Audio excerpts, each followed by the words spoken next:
Huawei has officially announced the launch date for its next-generation flagship smartphones. The company is set to unveil the Mate 80 lineup along with the Mate X7 foldable device. On November 25th in China, Huawei is preparing 4 models this year: Mate 80, Mate 80 Pro, Mate 80 Pro Max, Mate 80 RS Master Edition. Huawei has introduced the Mate 80 series in a very unique dual-ring design this time. It has an Infinity or the 8-look layout. The Mate 80 Pro Max gets Polar Night Black, Polar Silver, Polar Day Gold, and Aurora Blue. The upcoming Mate 80 Pro Max is rumored to pack 8,000 nits of pure brightness. The Mate 80 Pro Max comes in 16GB per 512GB and 16GB per 1TB variants. All models are to run on the new Kirin 9030 chipset. The company sharing some picture sample Huawei Mate 80 Pro Max. The Mate 80 expected to house a 50-megapixel 1/1.5-inch primary sensor, the Pro version moving to a 50-megapixel 1/1.3-inch unit, and both the Pro Plus and RS adopting a larger 50-megapixel 1/1.3-inch SmartSense 590 sensor.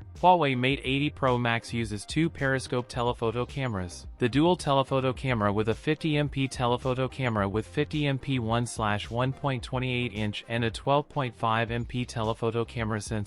It supports 3.7x and 9.4x optical zoom. The flagship models are expected to bring a 6000 mAh+ cell pack. The Mate 80 has support for 66W wired charging. The Pro and Pro Plus go up to 100W. That's it for today's video. If you enjoyed it, don't forget to like, comment, and subscribe for more content. Thanks for watching, and I'll see you in the next one.